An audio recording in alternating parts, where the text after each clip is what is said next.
This is the Retro Inc. podcast. Welcome back.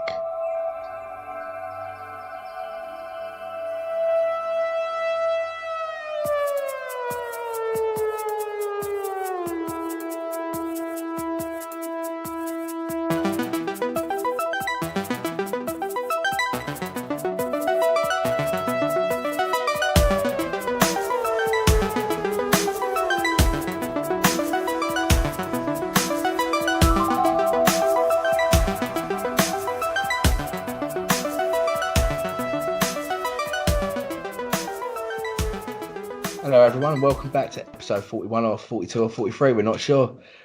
With me, Adam. That's not the intro. You need to look it up. Oh, it totally is, mate. I might do the editing. I left the last one in. You threatened me with threats of editing. I'll leave it in. I'm like that. Okay. It's episode 42, okay? Yeah. Hello everyone and welcome back to the Retro Inc. podcast with me, Andy, and my wonderful co-hosts, Adam and Jeremy. Hello? Hello. Hello there. Was that good enough for you? Was that professional enough? It was very professional. Better than the last one? Yeah, Happy New Year, guys. Still going to leave the last one in. I preferred the last one anyway. I'll leave it in, mate. Don't worry. I'll Yeah. leave that whole thing in. He doesn't have to know. You don't listen anyway. He doesn't. No. Too busy. Did we say Happy New Year, did you just say? I did. Oh, sorry. I'm so past that, mate. I don't care anymore. Do you know if you sit on the toilet at 11:59 while you're pooing, it's the same poo, different day? Yeah. That's why I made that family friendly. Yeah. Oh, you did. Just about. Just about. Just about. Kids love poo jokes. I did. They do. Me and my kids do quite a lot of poo jokes. Yeah, they do indeed. Me and my daughter, we do a little fist bump and we go, fart friends. So did you guys get some wonderful Christmas presents? Did we talk about that before in the last spoke podcast? about that. Yeah. We did. Yeah. We've done that. Hey, So it's all, let it all go. up now, The isn't it? festive All season is over. No one cares anymore. We're all depressed because it's January and it's long and no one's got any money. All right? Let's not But talk what we about do the fun have- times. What we do have is fun stuff, and we've got a load of news Have we? already this year. Yeah, we do. Shall I start it off with a little bit of Star Wars news? Go on then. Why not? Well, Carrie Fisher's Forrest Gump. appearance in episode 9 has been seen by her brother Todd, and he's absolutely thrilled with the footage being used for episode 9. Do you think he would just say that, though, or do you think his enthusiasm is protective No. of the film? But he is very pleased. Of course he would be, mate. They were the ones that were quite outspoken about the fact they weren't sure about how they were going to deal with this or what they wanted to be let done. And I think, the family would do what they want to do. And I think if they didn't like it, and it's Carrie as well, they're going to be overprotective of such a wonderful person. They've got nothing to gain by lying, No. have they? No, No, exactly. I don't think so. But, they're still going to use it. So regardless, he could turn around and go, I don't like it. I think it's an abomination. Unless Disney have lined his pocket with this to say it. But I don't think he would take that anyway. So Do you think it could be sort of footage where they've just sort of said, Carrie, do you fancy a cup of tea? And she says yes, and they just use that piece? Or I reckon it's from 1977 and he's just never seen Star Wars. It's like my brother, he's never listened to this podcast. Nice one. I don't think I know There's anyone who'd actually listen to it. Yeah, true. Just Adam There's also downloading some, and he just keeps downloading it to get those numbers up. there's also some rumours too that Darth Vader's ghost may well appear in episode 9 as well, or maybe even Anakin's Force ghost. The speculation has come after the Force Awakens book has been referred to by an insider as inspiration for episode 9. I This is can have a old look news, at mate. it. It's old news, I know, but it's come up again. And I what do you think is going to happen? Do you think there's a What I possibility of think- something like that? What I Do you think is do you that think also we might nothing to possibly talk see- about with Star Wars at the see- moment, so they're just digging up old stories again and rehashing them like it happens every time. Yeah. You There's know, a lot to talk about before we get a trailer, isn't there? That's for sure. well, this is unfortunate. This is part of the reason why I think Star Wars fan base gets so toxic is because stuff like this, not Yeah. this question, but this stuff getting dug up time and time again, and all this spitballing that we can all have ideas, and we also like to sit here and hyperbolize and theorize about what's going to happen. But I just think stuff like this, when it keeps hitting the media and that, it's just boring. And I think that's where people start to get a little bit fed up with it, and that's where opinions change. And too much of something gets a little bit stale. And these stories, I mean, just that's like me turning around and going, there's a good chance that there's going to be lightsabers in the next Star Wars film. Yeah. That the arc is the Skywalker saga. Force users, and the whole story isn't really about Luke. It's actually about Anakin, because we go back in the prequels to his childhood and him growing up and everything. It's the Skywalker legacy. To turn around and say Vader might be in it as a Force ghost, well, yeah, he might be. Like, that's... Yeah, I mean, Rey might be in this movie. There we go. I don't see where there's much to go on. Well, I watched The Force Awakens again this week, and I've had two revelations in the last week. One of them was watching Terminator 2, which, if I remember, I'll get back to. But I'd have thought Rey knows so much about the Jedi, since she knows what the Warriors are and Luke Skywalker, so she knows all about the Force. Mm-hmm. Now, everyone complained that she was a Mary too, and suddenly she could do all this stuff. All of us and the majority of our listeners have all tried to use the Force at one point in time or another. Oh yeah, did it today on some doors. So TK so Rey growing up would have been using the Force, because she'd be thinking, I want to try and that worked, and that actually worked for her. So I think she's more trained than we've given her credit for. Yeah, natural ability. No, I like that, mate. I like that. Yeah, because it's true, isn't it? Let's be honest. If you lived in a world, I mean, you say we've all tried it, and it's a fictional film. We've still tried it. But we've still tried it. But if you lived in a world where, say, if I lived in a universe where Harry Potter existed and Hogwarts existed and I knew of it, of course, as a child, you're going to be like, I'm going to try magic. Yeah, and I think everybody else could do it as well. Exactly. So, I like your theory there. I mean, if you know of Luke Skywalker, you've heard of this Jedi thing, why wouldn't you try? So, I mean, people say that when she took over Daniel, she said, you release these things and leave the door open.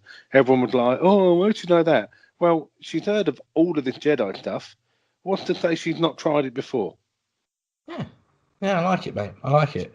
She didn't try out that guy, did she, on Jakku and say, no, give me more cake or more biscuit? Yeah, but if he was some kind of hut or whatever, it don't work on him, does it? Well, there they go. See, Uncle Platt. Yeah. Maybe it didn't work on him. Yeah, that's a good point. Maybe that's why she was left there with somebody that couldn't be. Maybe as a baby she was so strong, her parents got freaked out because... And that's what I'm saying. Maybe they left her with Uncle Platt because he couldn't be affected by it with Force mind tricks, with Jedi mind tricks. Now, I mean, again, this is the great stuff. This is the fun stuff. But to sit there and talk about Vader being in it, well, yeah, he might. That's my problem. It's just like there's a million and one ways he could be in it. We've spoke about them before. I mean, if they go for the original ending of Return of the Jedi, which I think is a very high possibility, because JJ talking about this unifying all the trilogies together. What better way than to have your final battle scene with Yoda, Anakin, Qui-Gon Jinn, Obi-Wan Kenobi, Luke, all of the Jedis that we've known and loved, coming in to have this battle with Kylo and the Knights of Ren. Like, what? That's a great way of ending this, because it does connect them all. It is what the original ending of Return of the Jedi was going to be, and it would include all of these characters in a way that would work. And, but if that's the case, then, of course, Vader's going to be there. And if it's going to be Vader, it's going to be Hayden Christensen because of the edit in the remasters. And that's right, in the special editions. And he's who we know as Anakin. Yeah, exactly. And that would work for me. And, I did notice that. I mean, I'm sure you both did at last year's celebration. The fan reaction to Hayden Christensen walking on stage, huge, he was humbled. I think he went out there expecting to get a little round of applause and maybe a bit of banter and laugh about it. But actually, he walked out on that stage and the place erupted. And again, this is what happens with Star Wars, the original trilogy, with you two guys especially, and myself. And I'm a few years behind you, but I still grew up with it. There wasn't another Star Wars until I was nearly a man. There was, we have nostalgia for it. Now, I know people that are getting older too, you know, they're coming up to their late 20s, 30s, and they grew up with Star Wars, the prequel trilogy, and they loved it as kids, and they are enjoying it even more now for nostalgia. And I think that's what's happening. The people like us that we have our issues with the prequel trilogy, we can forgive and forget because it's Star Wars. You know, you get your one or two that are going to denounce it and never wish of it, and that's fine. It's up to you. But that's where I see, like, Hayden Christensen is now welcome back to Star Wars more than ever. And I think that fan reaction may or may not have been a test of the water to see how that would work. Yeah, I think so. Because they brought him out with Ian McDiarmid as well. Yeah. And that's a safe call because McDiarmid ain't going to get no booze and kisses on that I stage. thought that at the time when he came on, I thought there's a reason for this. Yeah, and that's what I mean. My paranoid mind, I always look at things that, especially with companies like this, there's a rhyme and reason for them to doing a lot of what they do. And I think it's perfect time to bring back Hayden Christensen. We had that thing with Liam Neeson where he pretended that he was out somewhere shooting something, and you know, he come on the big screen, didn't he? He was on video link, satellite link. And I think this was all testing the water of how do fans react to this. Now, they know full well that everyone wants Obi-Wan back. That's we haven't seen anything of Liam Neeson, and that's their ace in the hole. That's their one where we're gonna maybe seize this trailer and his head's gonna pop up on screen as a false ghost, and people will lose their expletive. Yeah, they will. Yeah, and that is where I see this. The things like the Hayden Christensen story, it may even be Disney release stuff like this again and again, just to see, is it tepid? How are people going to react to this? Indeed. I mean, I watched this week Phantom Menace, and then I watched The Last Jedi. And those films, although connected, are miles apart in terms of how they look. It was I just thought it'd be very interesting to watch them back to back, first and the last film that we've had, just to see how the blend is, and just they are mountains apart in terms of visuals, but as a connection, I just hope that JJ does connect the whole thing up and wrap it up really nicely, and I think that's where we should wrap it up for Star Wars. There's been some Batman news and some reports that are indicating that Matt Reeves' The Batman is going to begin shooting in November of this year. I'm really pleased about that because I did think, I don't know about you, mate, that they should have done The Batman before they did Justice League, and they should do a Flash film. We should have done Aquaman all before Justice League, but there we go. Maybe they should to Marvel. But Batman has been running through a very sort of complicated journey during its planning and pre-production stages. And the actor Ben Affleck claimed that he would be directing the Batman solo film, and then only a few weeks later confirmed that he wouldn't be directing the film at all. So let's just hope that he's going to be in this next film. He won't be in it, mate. Who do you think perhaps could play this part if it isn't Ben Affleck? Right. Well, that all depends on era, doesn't it, of when it's set? Because if it's going to be set, I would have thought. What, before or after? Before Justice League. Yeah, but we're talking, Batman in the Justice League and the Batman we have in the DC EU at the moment is a older, more mature Batman that's been doing this for 20 plus years, let's say. Right? Is the Batman going to be a prequel? Is it going to be long before when he's a younger? Well, what Matt Reeves has said is that he intends to film the Batman in 2019, and that it won't be like a year one adaptation. It will be clarified that the Batman will be part of the DCEU. So it's going to be in the timeline that's already there up to the last film, which is Aquaman. So it's going to be in that timeline somewhere. Now, if you remember, we did see in BVS, we saw the suit in the case saying the last time new Batman. Yeah. So I reckon it's going to be something around that story. Yeah. What the Robin getting killed and that. I mean, that's the thing. You say it's in the DCEU timeline, but still there's 20 years of history before that to go to, and that's my point. You don't have to have Ben Affleck play Batman if you're going to be talking about a younger one, 25-year-old Batman. Yeah. You can throw someone else in that role and do that. If you're going to do Who do you fancy for a role like that currently? Or would you prefer to see someone a little less unknown? Yeah, that's always a good less thing known. for me. Scott Adkins is my pick for Batman. Scott Atkins. Scott Adkins is the British martial arts guy Yeah, I think I do know this guy. who I've heard of looks him. the part, facially looks the part, and he does the Boyka martial arts ones and stuff like that. He was in the original Expendables. Yeah, I know the one. Yeah, He's in lots and lots of movies, but I he can quite actually like- act as well. Yeah, I quite fancy the guy who's in. Is it 50 Shades of Grey? The actor. yeah, Dornan. Yeah. Jamie Dornan. Jamie. Yeah. Have anyone seen any? I've not seen any of them. No, you don't need to. No. I worked at a cinema when that came out, mate, and I never wish to have to deal with those films ever again. Are they that bad? I think he's the sort of guy that would have The clientele on a Friday night when 50 Shades of Grey comes out is probably the most obnoxious 4 hours of my life I've ever had to deal with. It was disgusting. And the things I found in those screens when I went in with my ushers to clean it up, I cannot even say on this show. I will enlighten you later on because it is atrocious. However, what I would say is that we would all be going to the cinema quite a lot this year based upon... Do I not get to say who I'd like to see as Batman? Do I not get to say that? I thought you had. Go on. Joseph Gordon-Levitt.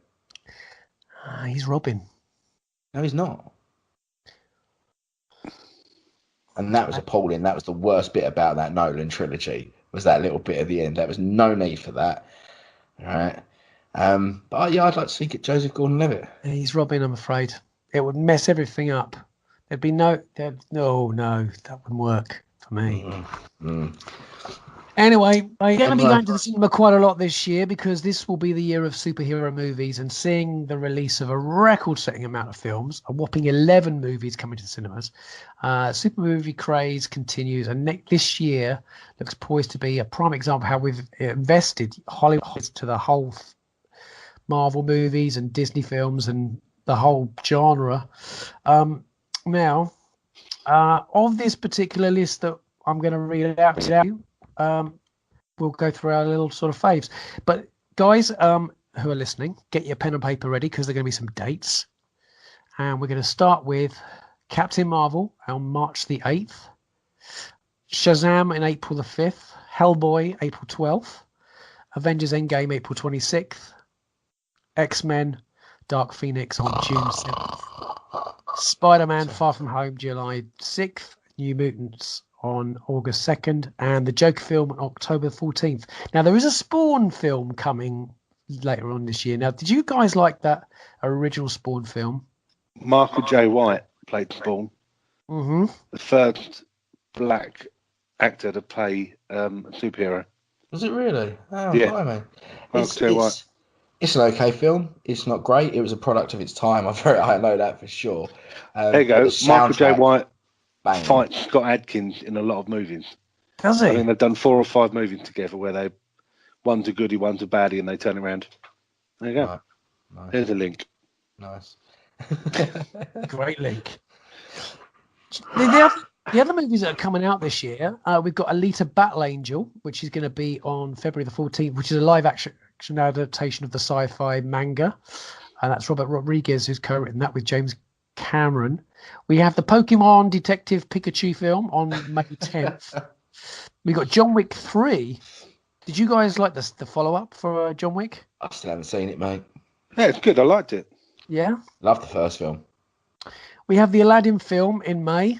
That's the 24th. Guy Ritchie's directing that one. And we saw his last movie. You know, didn't it? Yeah. Aladdin is one of my favourite Disney films. It's a cracking cartoon animation, isn't it? I really am not bothered about this movie. And I tell you what, we saw it up London, the Broadway musical of it last year before, me and Stace. And I got to say, I was not a fan of that either. It felt like I was watching a highly polished pantomime.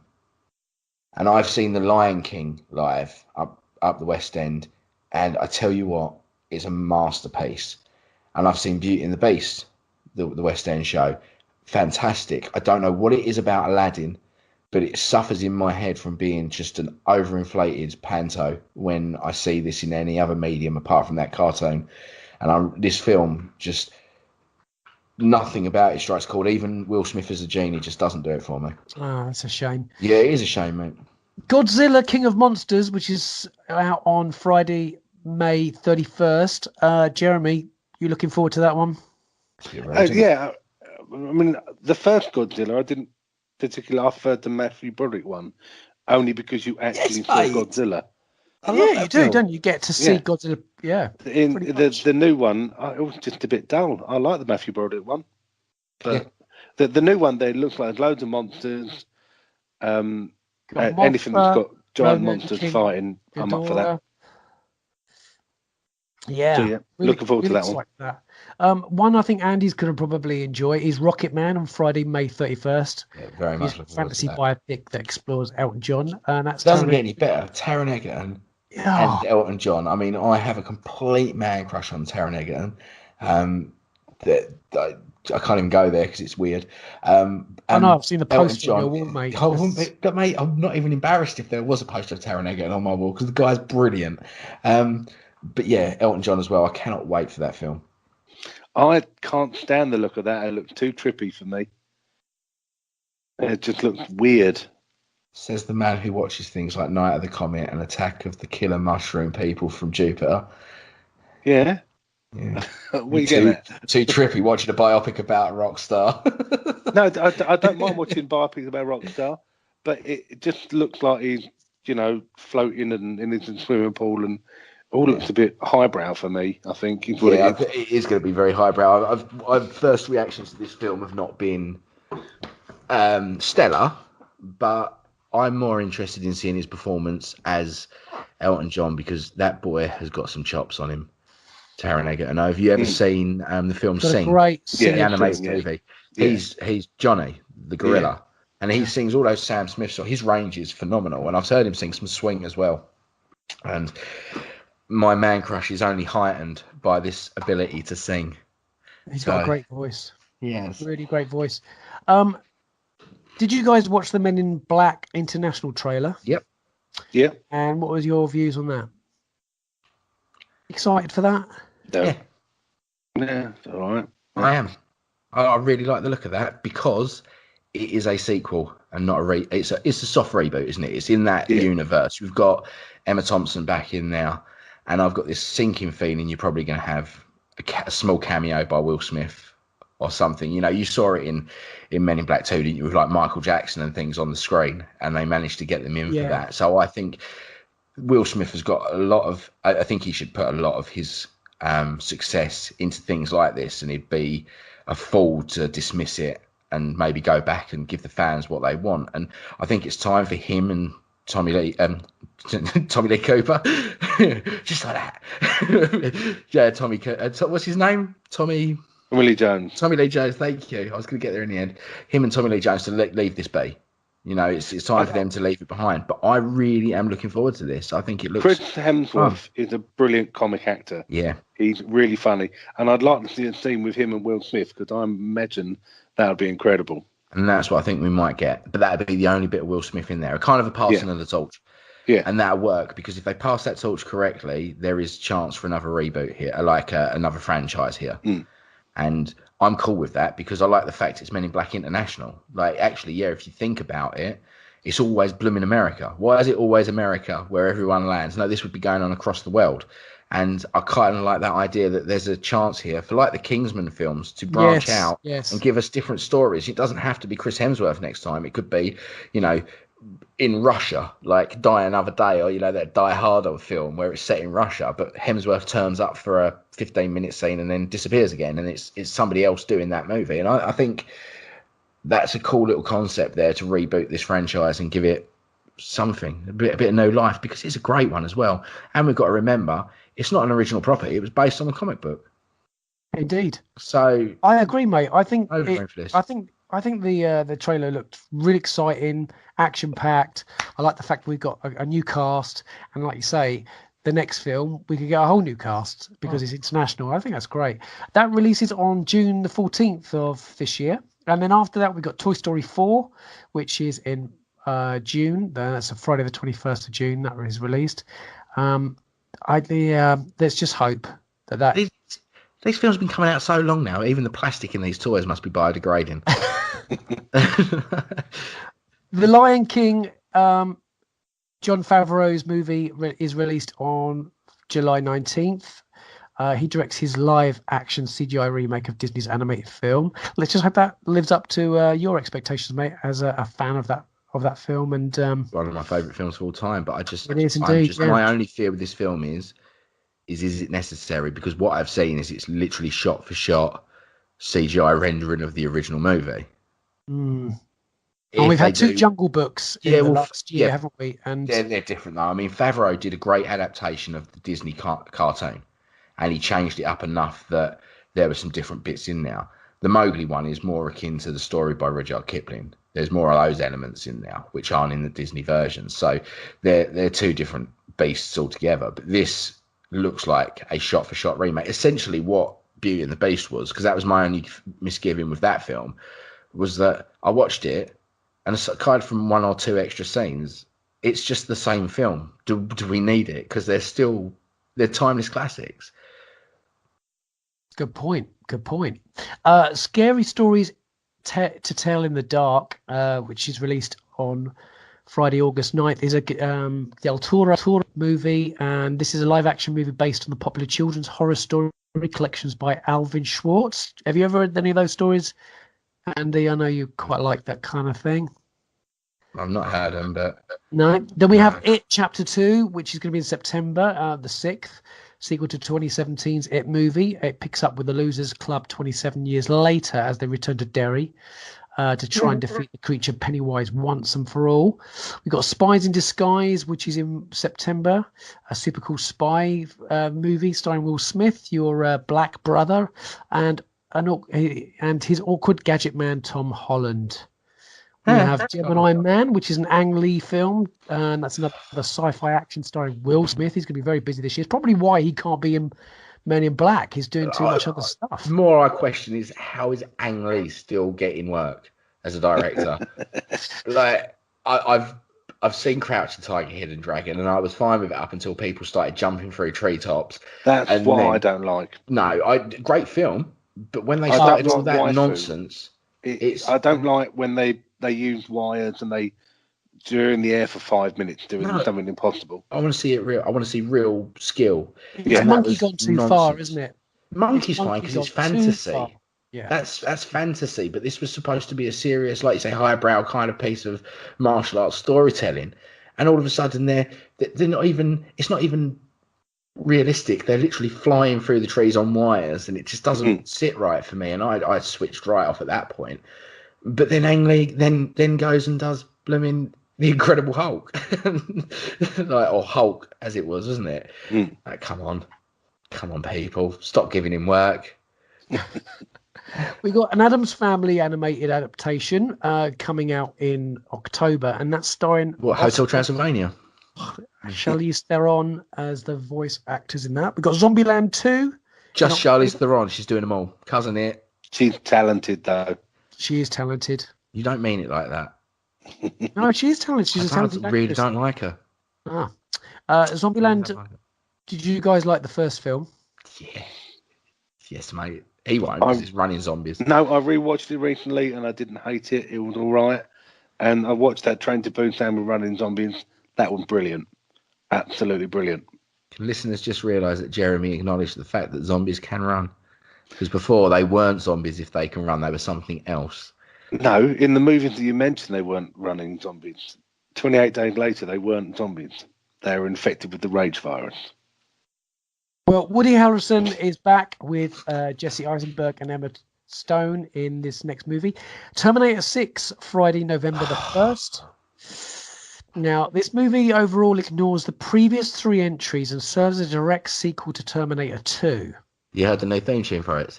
Dun, dun, dun, dun, dun, dun, dun. So we've got Linda Hamilton back as she reprises her role as Sarah Connor. Terrible, man. We've got another Charlie film. The thing about the whole rebooting the Terminator thing, the one that I'd like to see rebooted more is the Alien one. I'd like them to get Sigourney Weaver and Hicks back. That's not going to happen, is it? No, but what's she going to do? Go after the alien in a blooming mobility scooter? I don't know. It's been ages, isn't there, eh? Carrie Fisher was running around fighting the First Order at a similar age. She's dead. She was an android. Carrie Fisher was held together. Bless her soul. I love her to bits, but she was held together by Botox. Come on, at that point, you couldn't even see.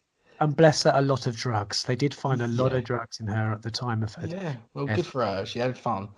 She was an interesting soul. She was wonderful. Charlie's Angels is in November.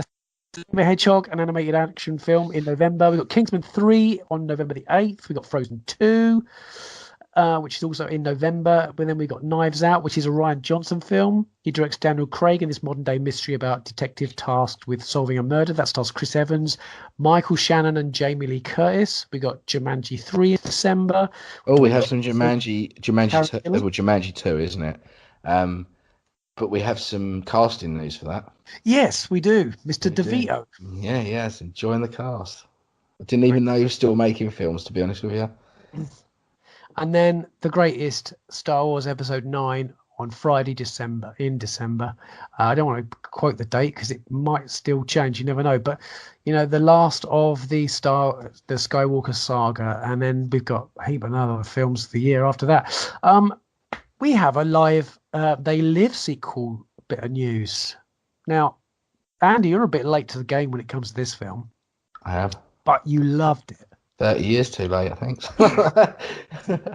And I think this was probably one of your favourite films of last year, even though it's 30-year-old movie. Yeah, definitely, mate, without a shadow of a doubt. I'm actually going to watch it again quite soon because I've left it a couple of weeks now, about a month, and I think give it another rewatch because I went in and I had rose tinted glasses on because I was all like, oh wow, this is amazing. I want to sit down now and watch it again. Well, and enjoy it. Do you know what? Just buy the 4K version of it. Is it good? No, it's wonderful. It's absolutely wonderful. So, John Carpenter's filmography seems to never cease to get in any sequels or reboots in some fashion. But while the release of Halloween's latest sequel is just around the corner, because we're going to be getting another one of those, it's not only the Carpenter-related sequel being talked about, it's going to be They Live sequel. Now, I don't know about you, but I just hope that it... I just hope that it has an 80s look to it. I don't know. I don't want it to look too new. I want him to use John Cena.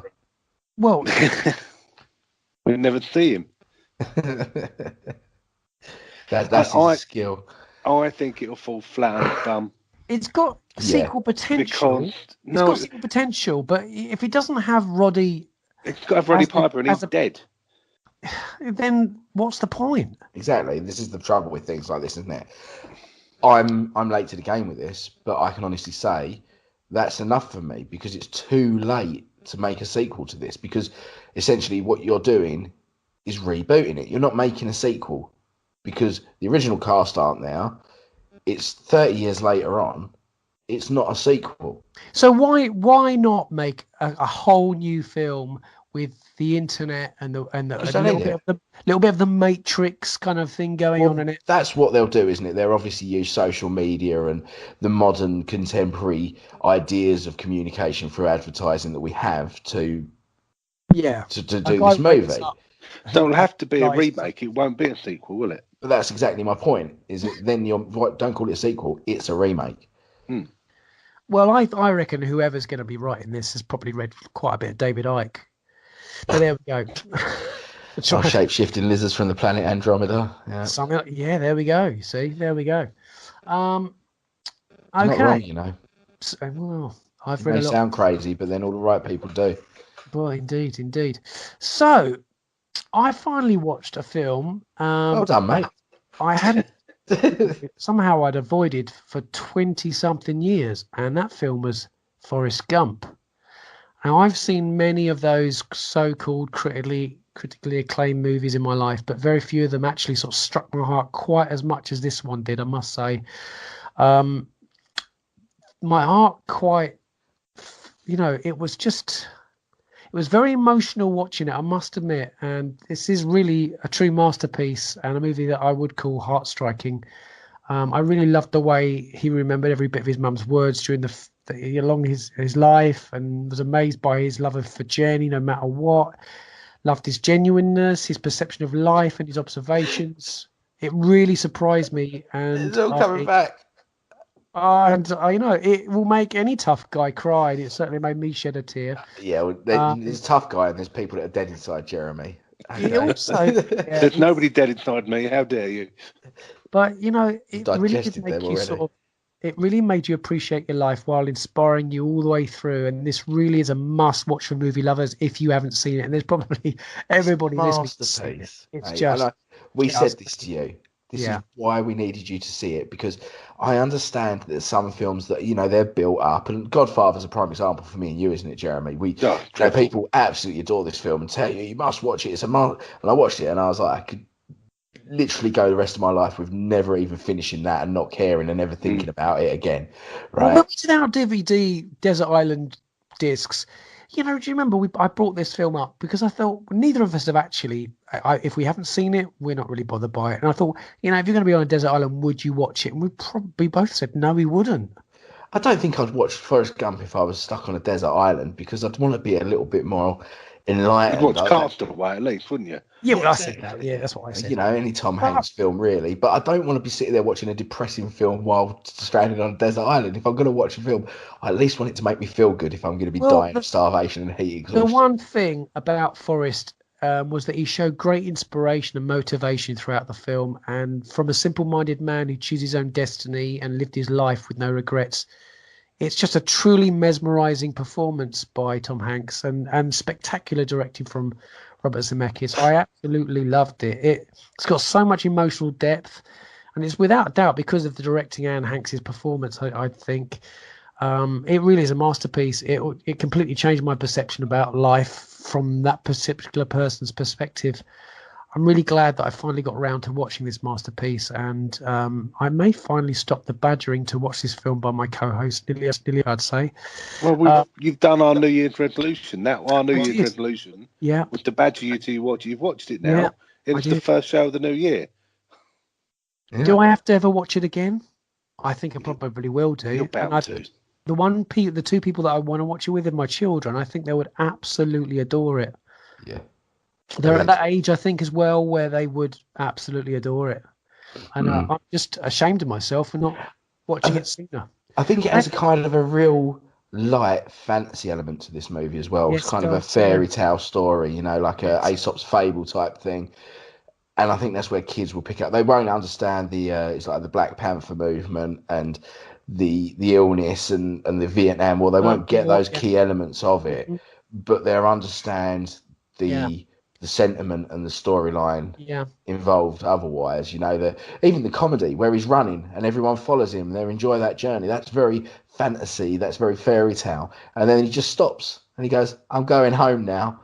And just turns around and goes. And kids love that stuff. Yeah, I remember there was a kid. The thing that really resonated with me was that there was a kid at my school that was very, very similar with his characteristics, and he was ridiculed massively, and the Mickey was taken out of him all the time. But I always felt empathy and compassion for this kid at school, and Forrest Gump's character, I completely fell in love with him. It was just an adorable, charming film. I've got a Forrest Gump related story for you that is okay to air. I met Sylvester Stallone just after we watched Forrest Gump. I went to Planet Hollywood for a birthday, I think it was 21st, something like that, up in London. And the queue was massive to get in, and they said, look, you can come in, but you won't go down to the VIP area. And I was like, well, is that a problem? And they said, no, but Sylvester Stallone's watching a preview of Forrest Gump, so you might get minders going through. Well, no, that's fine. And I was sitting there having my ribs or whatever I was eating. A massive minder walked out in front of me, and then Sylvester Stallone stood right in front of me. And I said, hello. And he went, hello. and then carried on walking. But I've met Sylvester Stallone, a childhood hero of mine. Nice. I was taller than him while I was sitting down, I think, but I can forgive him for some reason. He comes stand straight, mate, get out of the way. I'm trying to talk to my friend. Yeah. Another film I watched this week, and we'll go into what you guys have been watching. I've watched a movie called I Kill Giants. Have you seen that film, Jeremy, at all? I keep telling you to watch it. Well, I tell you what, mate, it's a sweet Did it make you cry? It wasn't what I expected, and I had a little tear.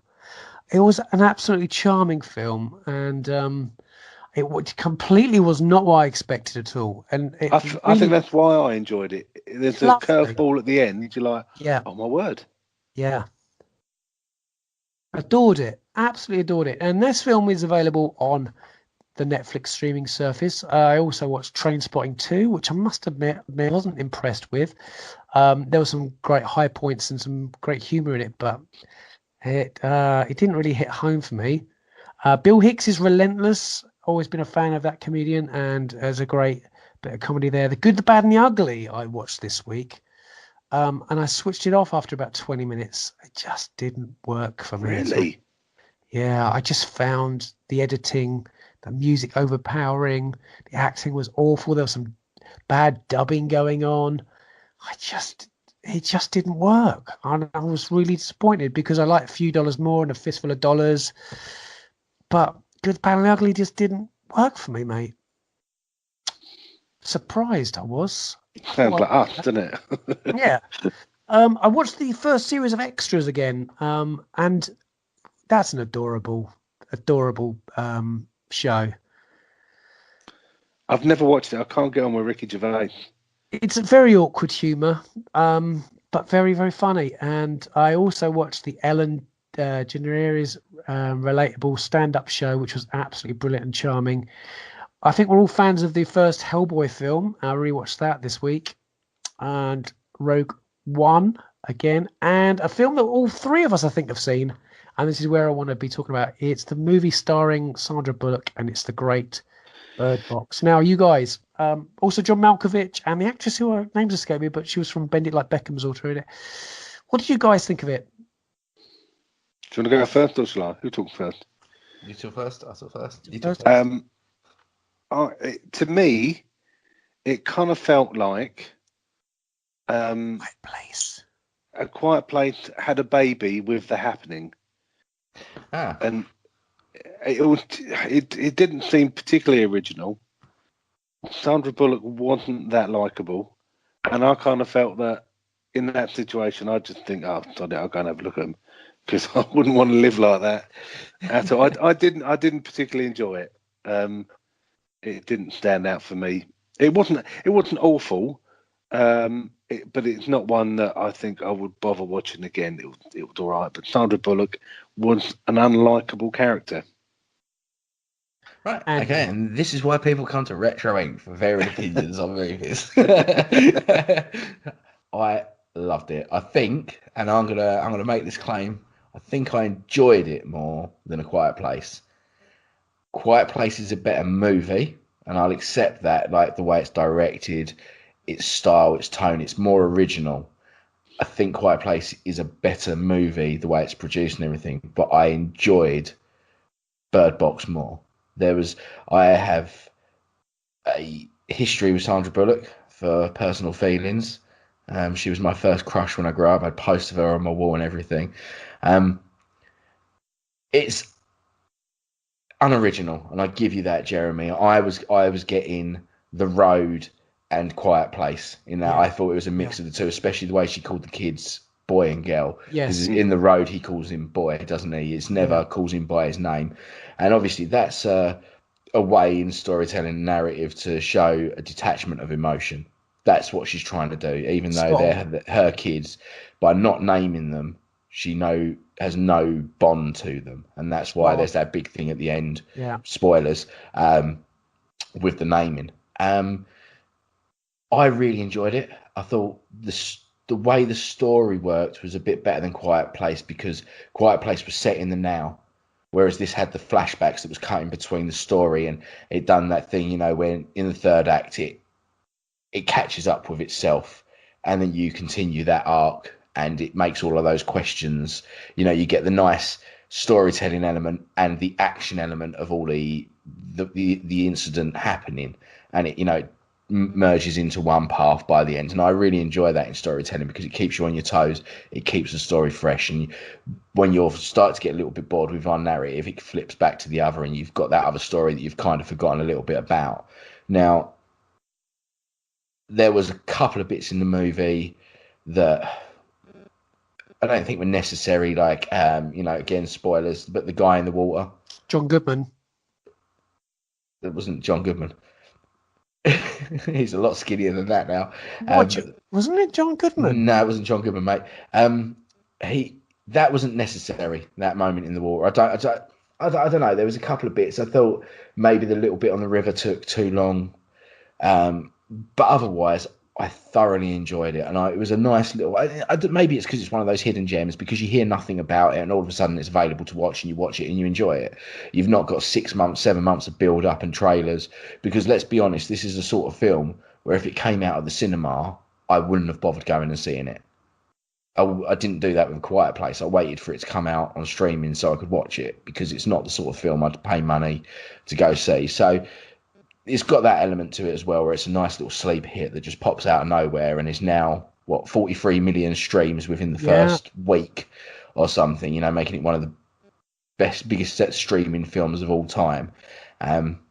So yeah, I think it's great. It does show again the gravitas that Netflix has now, with these stars, to get someone like Sandra Bullock, who's an Academy Award winning actress, in essentially what is an indie film. It's an independent Netflix. Okay, they're big, but they're making it and distributing it, and that's great. But I just don't want to see a sequel, because there's already talks of a sequel, and these films don't need it. Same as Quiet Place. There's talks of that having a sequel. It does not need it. Can we just leave them alone and be what they are? I totally agree with you, Andy. I preferred it to A Quiet Place as a TV show rather than a film. The actor's name is Happy Anderson, who I thought was John Goodman, and I've just looked him up, and he looks remarkably like him. Now. I've seen John Goodman now. It is scary. Really? How much weight that man has lost. Yeah. He's a shadow of his former self, and they say he does it to make himself look healthier, but he does not look healthy for it. So. I thought John Malkovich was great, and there's one actor. He was the guy with the bleached hair that was with him. He's probably got one of the best names out there, Machine Gun Kelly. He's a rapper, isn't he? Yeah, he's a rapper. Yeah. Is he? John Malkovich was outstanding, but he always is. Tom Hollander was great in it. British actor Tom Hollander. I thought he was really, really good. And there was Paminda Nigra, who was the actress that was in Bend It Like Beckham. I loved it. I thought it was great. It was really gripping. I noticed a couple of little bits and pieces in there that I thought were very, very interesting in terms of sort of Easter eggy stuff. But maybe we can get into that maybe another time. But yeah, there was some really cracking acting going on in it, and I thought it was brilliant, really brilliant. So, since our last podcast, what have you guys watched? Yes, he's Kevin Smith look, isn't he? Yeah. Kevin Smith looks very emaciated now, doesn't he? I mean, obviously that's health issues as well, wasn't it, with the heart attack last year? But the news on that as well, haven't we? That pre-production has started on a reboot of the Silent Bob franchise. Mm. So he's back. They posted a picture the other day on Instagram, him, Jason Mewes, and their one of their writers in a room together working on New Year's Day, I think it was. So fingers crossed for that. Fanboys. Yeah, fingers crossed for that. Jeremy, what have you watched this week? Since we've had the last podcast. I'm going to have a break. Hey, what? I'm going to have a break while you list off what you've watched. It's like the longest part of the show now. There have been quite a few, but I'll pick out some highlights then. I watched First Blood yesterday. That's it. That's the only film that anyone would have watched. Now, how did you watch that? Where did you watch it? It was on ITV4. Oh, was it? Right, okay. I recorded that. I thought, I'll have a bit of that. Mm-hmm. I watched Halloween 2, not the Rob Zombie one, but the one from the 1980 or whatever it was. And it's not good. It's not as good as the first Halloween. I watched I watched a movie. I know it's hard to believe. I watched a movie with a 0 on Rotten Tomatoes, and that was The Ridiculous Six. Well, what do you expect? I've said Yeah. this before. I really enjoyed it. It was good fun, bit of silly fun. What do you expect with a cast like that? Adam Sandler every Yeah, time. it was just silly fun. I didn't mind that. I've watched. Go on, admit the film that you did watch with your daughter. I watched the remake of Annie. Yes, I did. They're both on Netflix, the original and the remake. And So you watched them both back to back. You had to. You had to compare I them. watched the other Annie a couple of weeks ago when I was wrapping up Christmas presents, the original one, and they're both on Netflix. And I'm sitting there with Alana, and Freddie's on Fortnite, and said, "Oh, we'll have a little." Dad, we'll sit there, we'll snuggle up on the sofa and watch a movie. I said, "Oh, Annie's on there," and I've gone to the original. And she's like, "Oh, what's that one there?" I said, "Oh, that's the remake. It won't be any good." She's like, "Oh, can I watch that?" She said, "I never liked that girl's hair." I was like, "All right, then fair enough." And I put the remake on. I said, "Oh, this would be dreadful." And I don't know if I loved it because I was watching it with her, and she absolutely loved it. And Freddie put down his phone and was watching it. He's going, "Actually, it's really, really good." That I enjoyed it, or the fact that I watched the original not long ago and didn't enjoy it as much as I remember. It's less musical, isn't it? This one. It's less musical, but It's Jeremy watching it on his phone, going onto TeePublic, making it a Hard Knock Life T-shirt for himself, being sent in the post. No, it was a lot better than I expected. It's one of the few remakes that I would say, well, if you're going to watch one or the other, watch the remake because it's probably more fun. So there. Sorry about that, everyone. Anything else? Oh, loads of terrible movies that you don't want to know about. Raiders of the Lost Ark. I watched that again this week. You can't go wrong with a bit of Raiders. Terrible movie. I watched The Force Awakens because I love The Force Awakens. I watched Terminator 2. Terminator 2. I had a revelation in Terminator 2. I've watched that. I watched it in the cinema and I've watched it hundreds of times.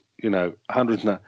And it was only watching it the other day that I realised that where Sarah Connor is at the fence in her dream, and she sees herself in the park, that obviously the kid she's playing with is John Connor. I never put two and two together before. Okay. And she gets blown out. I was sitting there watching it going, how have I never figured that out? But did you not find that sometimes when things like that happen, how dumb you feel? When we was watching Birdbox, it was about halfway through the movie, and we're in the boat, and then she checks the birds, and she puts her hand in the box. Yeah. And I just looked at Stacey and went, "Oh!" She was like, "You dumbass." I was like, "Well, I did wonder why it was called Birdbox. They've only been walking around with it for 45 minutes at this point. Making a big point out of it. But oh, that's why." It's one of the proper revelations. Was like, there's a lovely point. I've been that dumb. There's a lovely poignant bit with a bird box at the end, but again, so that's a nice little run of films. Anything else in there or? I watched America 3000, which I thoroughly recommend nobody watches. It's a terrible movie on Netflix. Yeah. That has no redeeming features. It's set in the year 3000 in America after a nuclear war, and the world is run by women with big hair and 80s makeup. And what do you reckon the budget was for that film? About £3.5 million?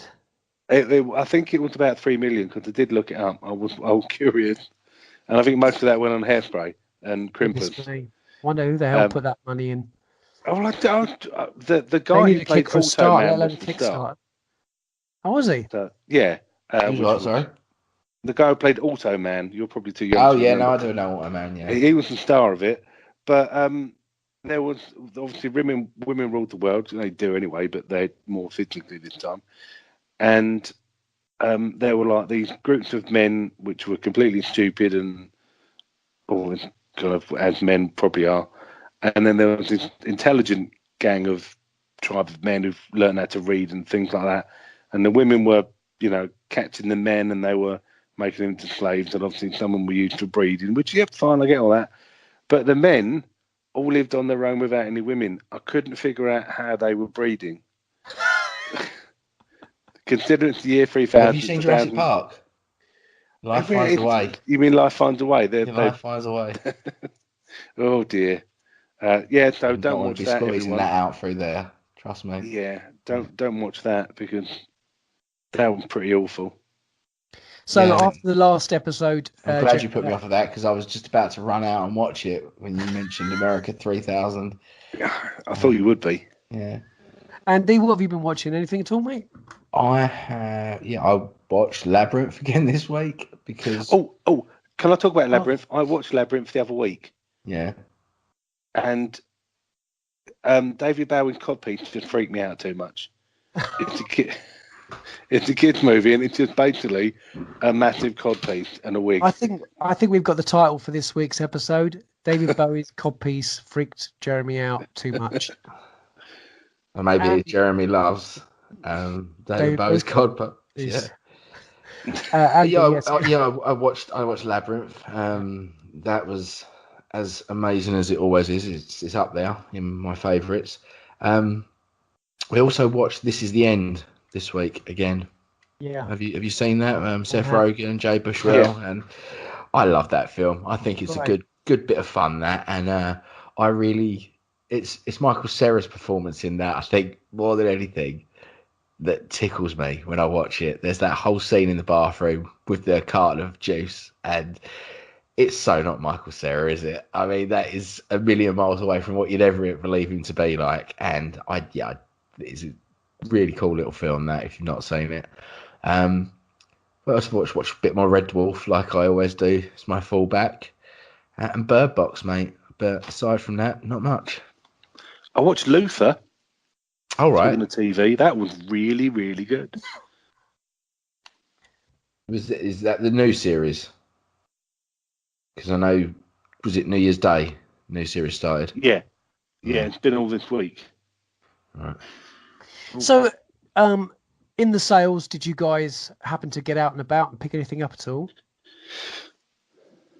No. Anything? I don't do that. You don't do that. I'm going to show you two something that I might upload here. But talking of Labyrinth, there you go. Oh, you need to show the world. I have codpiece too, Jeremy. There you go. Look at that. Oh my gosh. So Andy's shown a picture to us of himself dressed as Bowie's character in the Labyrinth with a codpiece. Very nice. Yep. Gorgeous. That was no special occasion. I just did that one night. I'm going to say that was no padding, but you know. Well, no, there was definite padding down there. I had a pair of socks. So once again, I popped into a very sad-looking HMV today, and I didn't buy anything from there. But I just want to have a look at what kind of stock was around and see if anything was shifting. I wanted to have a look at their Funko Pops. I didn't actually buy any Funko Pops from there, but I did pick up a Funko Pop from Dave's, which is a comic book shop in the Lanes in Brighton. And unusually for a comic book store, they had the Prince Funko Pop, and I was thrilled to find that right at the bottom in the corner, obviously tucked away. But I did pick up a Funko Pop. So now I have a total of 3.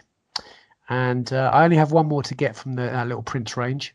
Over Christmas period, iTunes was doing quite some good deals on some digital downloads and movies, and I picked up the 4K version of The Matrix. I bought Flight of the Navigator, both for $3.99.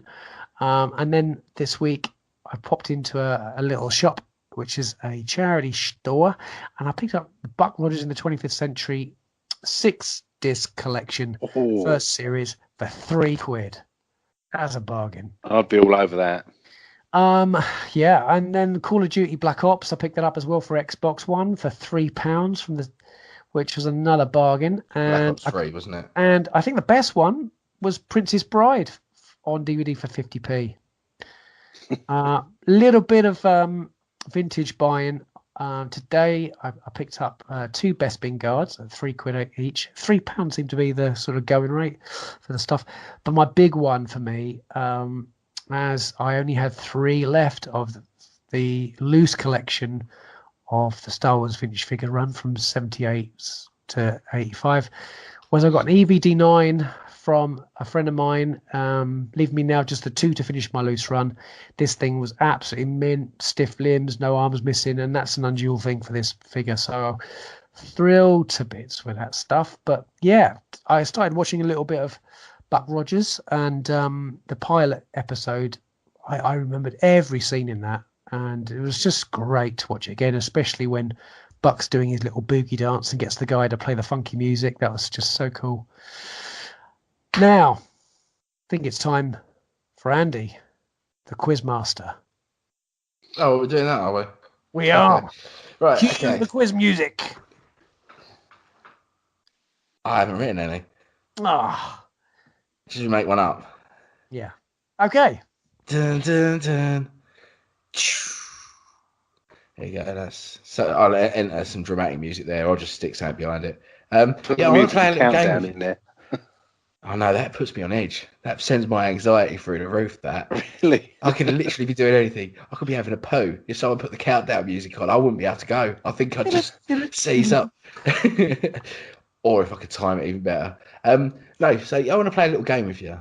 But you've heard of animal, mineral, vegetable, have you not? Yes. I want to play TV, movie, or video game.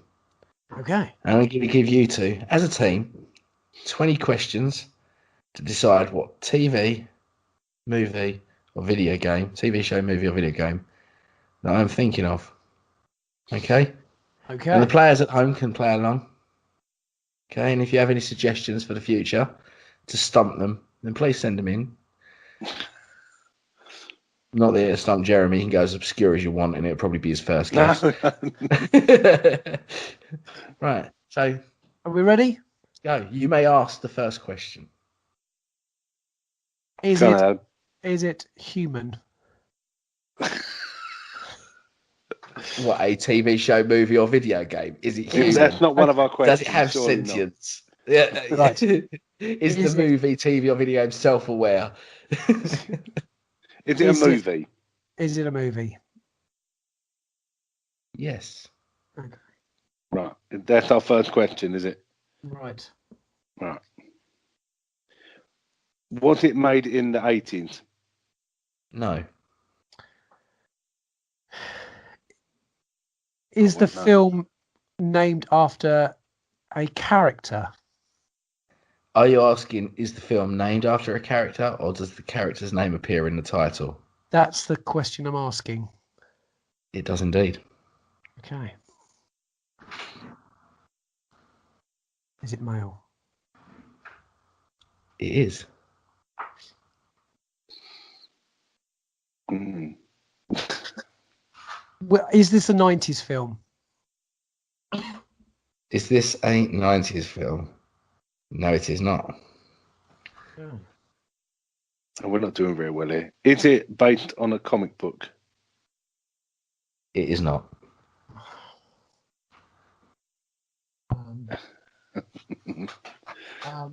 It's only at 6, mate. You're only at 6. You've still got plenty of chances to get this film. Is the film American? It is not. Oh, now we're stuck. Okay. Right. See, I've gone relatively easy for your first time. The more we play this game, if it becomes popular, it's going to get harder. It's not. Is this film made? Was this film made in the 2000s? It was indeed. Oh dear, that's not my realm of expertise. You're talking noughties. So this is a noughties film. Yeah. It's British made. It's got the character's name. I'm going to go Johnny English. Bearing in mind, if you choose the title and you get it wrong, you lose the game. So you might as well use some of these. Yeah, we've got 12 more questions yet. Is the character male? You asked that one. I can't remember. I'm just going back on it. Yes, isn't it? Yeah, it was. Yeah. English male, noughties. Got a character name.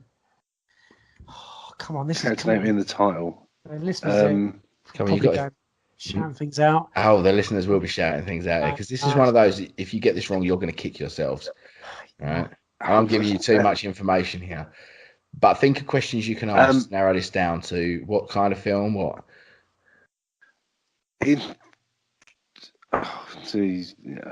The character's name is in it. Is there two main characters? I'm going to give you that. Yeah, kind of. Yeah. Right. Yeah, you're going down the right path here, Jeremy. Oh, okay. Go on then. Keep going, because I'm stumped. You've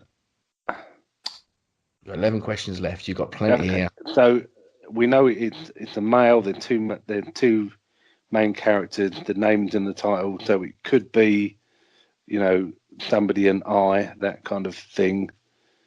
Yeah, but that would have been 2000s. We were talking about 2000s here. Oh, I'm getting. Oh. Are you talking? Is there another character?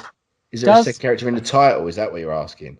No, I'm not asking the question. I'm hypothesizing to my tag team partner. Okay. Goodness. We have to think of actors who were around in those days as well. Genres. Yeah. Directors. Say English. You need to narrow this down. Yeah. This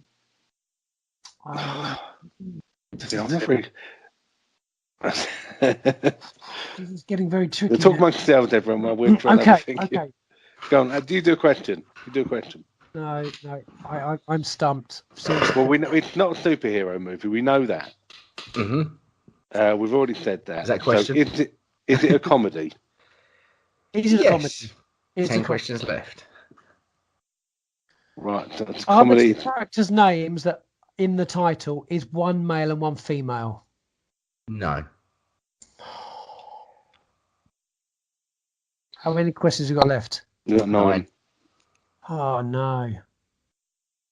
So it must be famous English actors. So what famous English actors? We're talking like Richard E. Grant, that kind of thing there. Jude Law. See, is Richard E. Grant in it? No. I was thinking Jack and Sarah for a bit. It's not a comedy, mate. It's not. It's a very it's beautiful film. Absolutely beautiful film. So the actor that is the actor that's in it. Does he wear glasses in the film? No. Oh no. We're going to really kick ourselves, and you are really going to kick yourselves with this. This is the introductory easy one, isn't it? Oh yeah, this was chosen for the fact that I thought, and to be honest, when you got to question 3, I thought, oh no, I've gotten too easy here. Really? Oh no! As soon as you said a character's name in the title, I was like, oh. But it's English. That's the thing, isn't it? And yeah, and I'm now completely stumped. This is better for our listeners, because if I go through this without you getting it, they can play along. If you get it too early, they have to, They're shouting at their phone, and everyone's staring at them on the train. To be honest, if you don't get this, I think they'll probably be calling for your resignations. They'll probably unsubscribe. This is terrible. I'll unsubscribe if you don't get this. Oh, good God. English movie. It's an English movie with a character's name in the title. It's a comedy. Yeah. Pretty much all we've got. Well, how are you going to narrow that down even more? What happens in the movie? Come on, give me some ideas for plots and context and style. Just trying to think of English movies with. I'm really, honestly. That Fish Called Wanda and all that kind of stuff. Was that around then? No, that was Fish Called Wanda was 80s. Was it 80s? Yeah. Yeah, that was 80s, mate.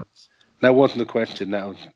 No, I'll let you have that one. That was totally different. Unrelated. Well, damn, I'm giving you this. It's not a Fish Called Wanda now. we got to keep using these Jedi mind tricks. We've got an extra question in there. Look, he's on IMDb. I can see it in his glasses. It's not helping. It's not helping. Let me just tell you, it's not helping. British comedies of the noughties. Oh gosh. With a name in the title, but it's not Johnny English. Or Sex Lives to the Johnny Potato English. Men. I told you not to ask the question, and because you will lose if it's wrong. Then you've got to ask if Rowan Atkinson's in it then, Adam. Is Rowan Atkinson in this film? No, it's not. Is anyone famous in it? I mean... Oh, is anyone famous in this? It's going to be huge, Jeremy, and we're going to look stupid. Well, I look stupid most of the time anyway. It's all right. I'm so surprised you two haven't got this. Okay. Comedy, British, 2000s. Does this star Sacha Baron Cohen? No. Oh, no. We've got 5 left. It is not Ali G in the house. It's not that. Come on. However, I'm going to give you a clue. Please. There's somebody in that movie that is also in this movie in a cameo role. No, it's boring, isn't it? I have not seen the Ali G movie, so that doesn't help me in the least. Good film, mate. I didn't think I'd enjoy it, but I watched it a couple of years ago. It's brilliant. I don't know any movies from the noughties. Yes, you do, because this one will be very high on your list of films that you love. Well, it depends if you consider The Princess Bride English, which I don't. And it's not noughties. This is a British produced, British made. Okay. Let me just think of another actor. Is Martin Freeman in this film? He is indeed, Adam. Oh, okay. Is there zombies in it? There is indeed, Jeremy. Do they walk? They do indeed, my friend. That's 2 questions left. Come on, Jeremy, you got this one. You've got it as well, surely. Yes. Is this film? Does it have the name Shaun in it? It does. It's Shaun of the Dead. Congratulations, guys. On 20 questions as well, that one. That's not a comedy. That's a rom-com. That's why I was trying to get you to break it down into genres. Mate, that was a goodie. Well, I hope you enjoy playing it. I'm hoping it will be yes for the listener, that wasn't it? I was stressed. No, I was really stressed about not getting it. I can see your stress levels. You were just like, now you'll have to put the countdown music in the background, won't you? Oh, thank you for that. Thank you for appeasing my my want there to play a little game. And I shall be testing you again soon. Shaun of the Dead's in my top 5 movies ever. That's what I knew it was, but I couldn't say that. I couldn't say it's like one of your top movies of all time. Like, it's literally there. Yeah. And then when you said, is the guy's name in the title? I'm like, yeah, he's got it already. And then, no. Is it a comedy? I was like, oh, damn it. Yes, that's the next question. And then, no. Pretty rubbish of me, really. No, it's harder when you're that side. I've played it before, and it's a lot harder that side. When you're live recording, so all the nerves are there. Well, it doesn't have to be you two every week. Maybe one of you do it next week on the other 2 of us. Indeed. As they always used to say on game shows, it's always easier at home. It is always easier at home. It is. Now, you had another question for us, which was posted via a Twitter group. Right. Yeah. Now, this one is very different. But we have a thing, don't we, in the Commonwealth called the Knights of the Commonwealth. And you yourself, Adam, and I believe you, Jeremy. No, I would forbid a night because I was a podcaster back in the day for Talk Star Wars. Fair enough. I've just never been given the pleasure. And Adam, you are a Knight of the Commonwealth. So in the Commonwealth, in the Star Wars Commonwealth, in the podcast network, you know we're part of. We have people called Knights, and they are people that go above and beyond to contribute to across the board of podcasts. And they're people that make an impact, that interact, and they become social, and they're a pillar to that community of the. We're also people who have a lot of time, have had too much time on their hands. Clearly, to be posting. They are indeed. They're the sort of people that are that sad they end up joining a podcast and becoming part of that as well. So, these people are the ones out there that make a real difference to us, and they help promote us. And these guys guys and gals get the privilege of becoming a Knight of the Commonwealth. And I shed a tear at the time I was announced, I must say. It's unusual. I did too, because I thought it was going to be me. Not that I'm bitter at all. But anyway, so every month now, for the last couple of months, they have been doing a Knight of the Commonwealth question of the month, which they pass out to every single one of the podcasts, and they all try and answer in their own way. Now, We haven't done this yet because the time difference to the Commonwealth Twitter group and myself, and most of them being in America and Canada, by the time I wake up, the question is flooded in miles long lists of questions and chat. So I never really get a chance to read it. However, I got it this week. And this is from Metal Mando, and he is at Jeff Kelts on Twitter. Okay. So night's question for the month of January. The galaxy is in peril. You have been ordered by the rebellion to evacuate to the deserted island asteroid Vereso in the Outer Rim. The one known life form is an Exogorth space slug. The only Star Wars related media that you can pick for your evacuation is limited. For each original trilogy, prequel trilogy, and sequels, standalones and Rogue One and Solo, you are allotted as following: 1 Blu-ray, 1 novel, and 1 soundtrack. This means that for each of the 3 eras of films until your end of Far, Far Away days, you can only view 1 film, read 1 novel, and listen to 1 soundtrack for each era. Please explain, painfully I assume, why you would choose what media for each movie. The hand dice trick here is that you have to totally eliminate 1 film forever from the sequels, standalones era. But wait, we're not done yet. You can also pack along for the trip 1 season of any animated series, Clone Wars, Rebels, Resistance. Some difficult choices, but I have hope that will bring you balance to the Commonwealth. Okay. Now, lovely guys over at the Rogue Squadron podcast did actually send me this, and he'd broken it down for us nicely into a nice little compact question. So for each era of Star Wars, you have to choose to keep the following and discard everything else: 1 film, 1 novel, 1 soundtrack for each era. Okay. So, example, the Phantom Menace got Attack of the Clones novel and Revenge of the Sith movie. Okay. For the Disney era, you're still limited to 3 total, which unfortunately means 1 of the 4 new films to being lost forever. You two can do this. I'm going to go with, who wants to go first? Oh, well, I don't mind. You go first, Jeremy. Go Jeremy. Right, so I'll do episodes 1, 2, and 3 first. I would take the Phantom Menace with me because it's got Darth Maul in it and Qui-Gon Jinn, and they're both really cool. I would take the soundtrack to episode 3 because from what I remember of that, it's not bad. And I would take the novelisation of episode 2. Okay. If I had to get rid of one of them, yeah, and I am going to be the only person in the entire Commonwealth to do this, I would get rid of episode 3 because I really don't like it. Interesting. And my reasons being, it's over CG-ness of it. Even the end battle just is overly CG. I'd keep the Phantom Menace because the Darth Maul, Qui-Gon, and Obi-Wan battle in the beginning at the end of that is one of the best in the whole of Star Wars, and I'd keep it just for that. I didn't hate Attack of the Clones by any stretch, so I'd quite like to read the book of it, just to find out how they do all that, and then get rid of the third one. Just listen to it. Okay. Of the originals, I would keep Return of the Jedi to watch because nostalgia. I've probably seen that more than all of them, and I loved it. I still do. It's a feel-good, fun one.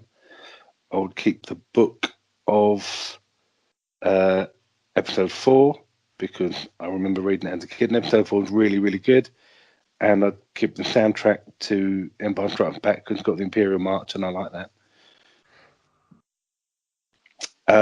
If I had to get rid of one of those, oh God, I'm going to be the worst Star Wars fan ever. If I could never see one of them ever again, it would be Empire Strikes Back because the nostalgia. I know the nostalgia. I've just listened to Adam the other day saying I know Adam the other day saying how much he loved it on the round table. It's of the original. It's my least favourite of the originals. So I'd have to say that. Of the Disney era ones, I would without a doubt keep The Force Awakens because I just have a smile on my face the whole way through that movie. I love it. if I was going to have a book, I'd probably choose Rogue One, because I imagine that is a really. I've not read. I've got it, but I've not read it. Yeah. I imagine that's a really good reading. It's unlike any other Star Wars movie, so it would mix things up a little bit. I suppose it'd probably feel more like a spy thriller cross with a war. Yeah, exactly. So it's not, it just soundtrack wise. I'd probably go with The Force Awakens again, because just everything about it makes me smile. And if I had to get rid of one of them, do I have to get rid of one of them forever? Episode 9. I'll get rid of, because I've not seen it anyway, so I'm not losing out anything. So I'll be none the worse. That's a safe one. Yeah. Okay. Shall I do mine? There, mate. Good choices, surprising choices. Good surprise and good surprises. I was, very diversity. Again, this is what Retro Inc.'s all about, mate. Diversity. And Jeremy's opinion is always wrong. And you're Adam? We agreed the other week about something. Mine's going to be the same. Mine's going to be the same, actually. Mine's going to be. I'm going to keep the Phantom Menace score. I'll read the novelization of Attack of the Clones because I have read it, and I would take Return of the Sith movie. My reasons for that are I really like the Return of the Sith, Revenge of the Sith, and Attack of the Clones book is very good. The film isn't so much. The soundtrack Phantom Menace is just wonderful, absolutely wonderful, and I don't need to see that. The track listing names correspond very nicely with the music. Do I have to get rid of one of those? Did you say? Yep. Okay, it'll be Attack of the Clones. From the original trilogy, I would take A New Hope to watch. I would take. Can I take Splinter of the Mind's Eye as the novelization? I'll accept that. Yeah, I'd take that to read because it corresponds very nicely with that. In lack of the incest. And I love the soundtrack to Return of the Jedi. I really love that soundtrack. So that would be that. Are we talking the original with the Nub Nub song on it? Yeah. Yeah, I'm with you. Like, don't count yeah, theatrical cuts, completely. To get rid of one would be very difficult because Empire finishes on such a cliffhanger. And if you cut Empire away, then Return of the Jedi doesn't make really much sense. Oh, God. But you know it, so... Okay, then I would get rid of Jedi, unfortunately. If it was to be, it ranks about 5th or 6th in my rankings anyway.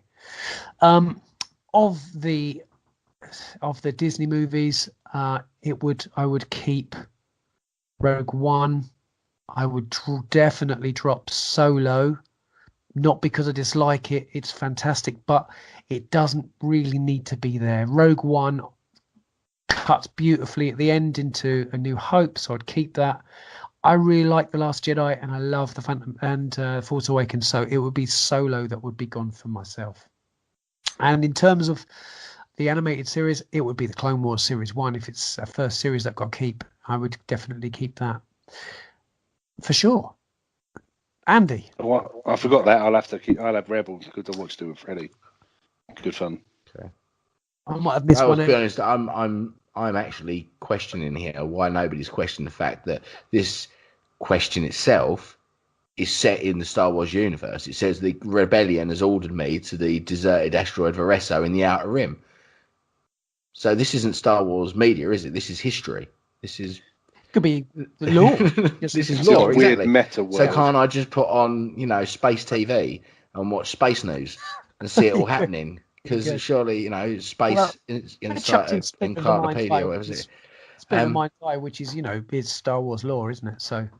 Yeah, but that's like fanfic, and it's like someone's made up some of that incest weird fanfic online about some real stuff. But no, I mean, joking aside, though, the Star Wars novelization for A New Hope is written by George Lucas. Mm-hmm. Alan Dean Foster wrote Splinter Mind's Eye, and Empire Strikes Back novelisation by Donald F. Glut. So, different writers. It's all the same stuff. Andy, go on. Anyway. Like the Bible. Let's not go down that road. Yeah. I would say for the prequel trilogy, I would keep the Attack of the Clones soundtrack, because not having to read it sounds worse, because that would take even longer than watching the film, and I really don't want to have to spread that event out anymore in my life. But the soundtrack's all right, because it's Star Wars, isn't it? Do you know what I mean? It's good. Because then as well, you go, the Phantom Menace got a good soundtrack. Yeah, but if I've got the film, then I get to watch it and listen to it as well, don't I? Indeed. But I would actually keep Revenge of the Sith as the movie that I keep, because I think it's the only one that is poignant enough to matter in the story, whereas Phantom Menace doesn't matter at all in the whole scheme of things. You can drop it from your viewing order and it doesn't make one iota of a difference. However, I do enjoy the story, but by reading it would mean that I get to skip over a lot of the crap dialogue, such as yippee, right? Also, you get Obi-Wan Kenobi hand over Luke and Leia. Yeah, exactly. Well, there's a lot of things with, like I say, I mean, the third one I enjoy more. I understand what you're saying about it being very heavily reliant on CG, but I think all of those films are, including Phantom Menace, that end battle scene is just, it turns from, live action movie to an animated film for half an hour. I would love to see these films get a remastered treatment with modern CGI. I think it would look great if done right.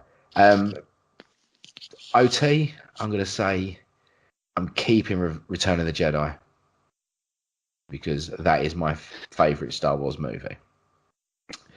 I will keep the novelisation of Empire, and I will keep the soundtrack of A New Hope, if we're having to choose one from each film.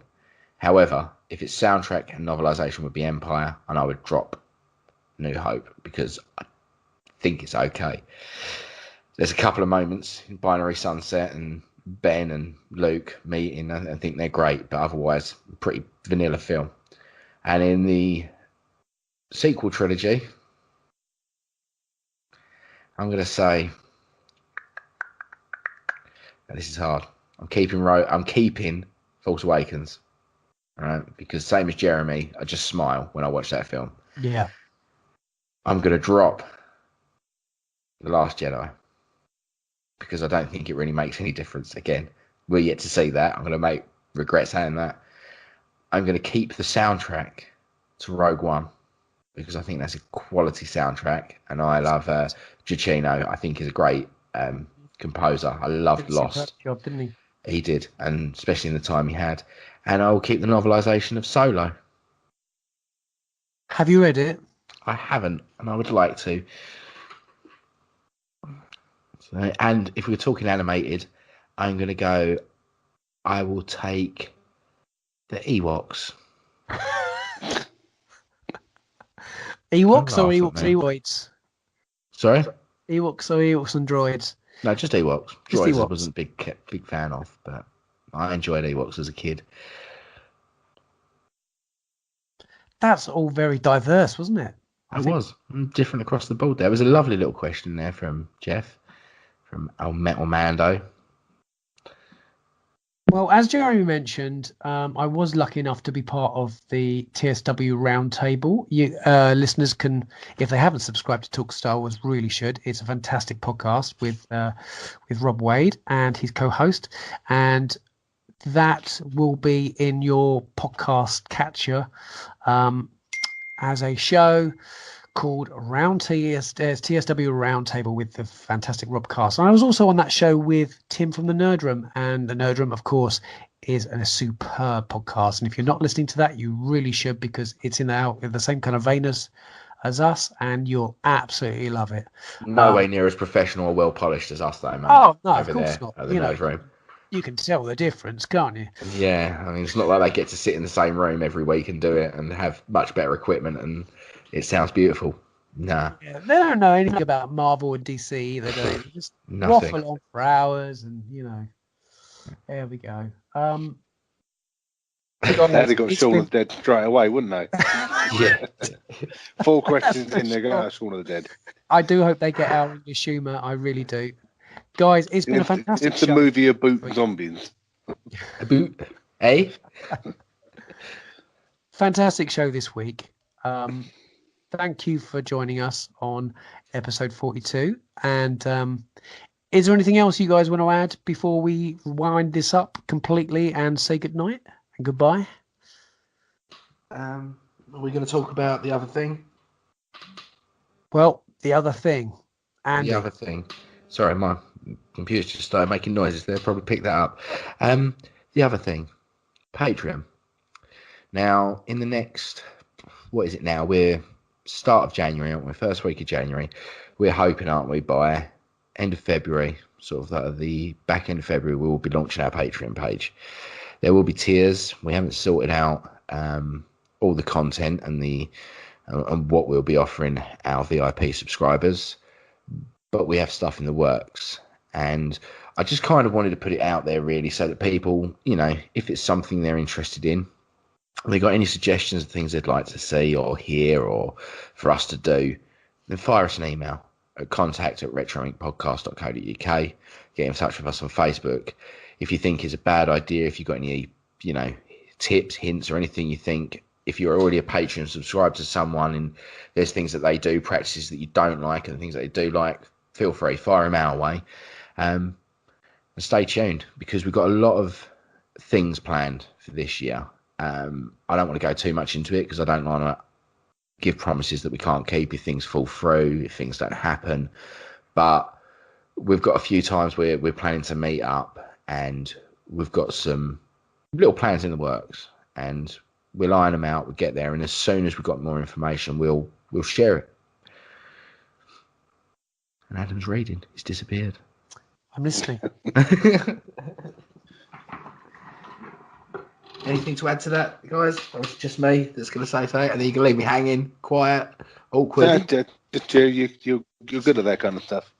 I'm really not, mate. I'm very excited about this year's plans, and I think, you know, what I don't think people will realise is that we have to host a website. We've got to host everything online, and I suppose, you know, all these little costs all add up, and it would be really fantastic if our listeners could just, you know, for however much it's going to be per month, it will be a fantastic help to us. Well, you're right. This is what I put in the spiel for Patreon that's not up yet, but it was a case of we have all of these plans.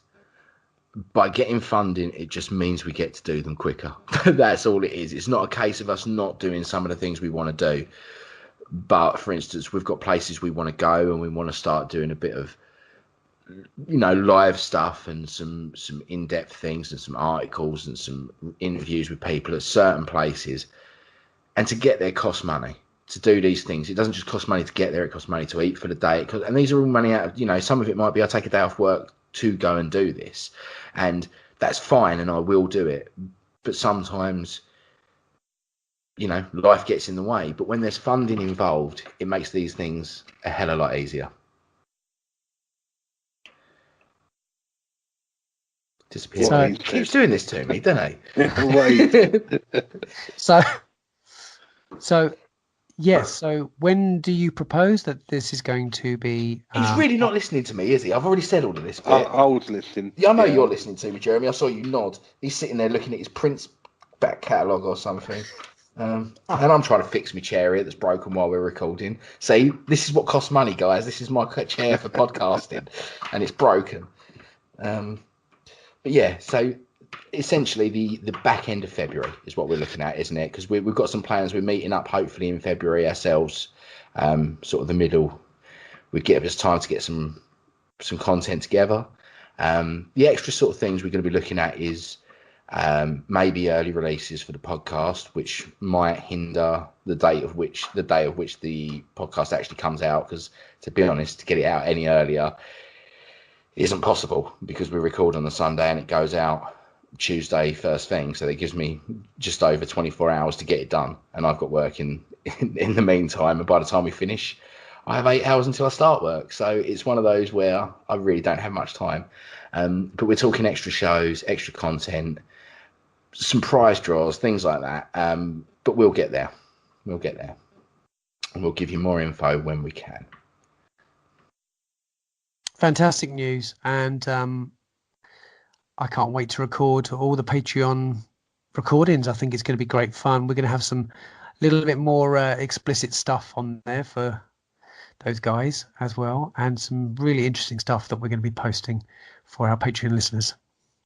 So that winds things up beautifully for this episode. I'm trying to get his attention, and he's really not paying attention to me. He's sitting there reading his phone, he's looking at his print stuff, he's playing with his Judge Dredd action figure. He doesn't care. He doesn't want to be part of this. He doesn't care about us a lot.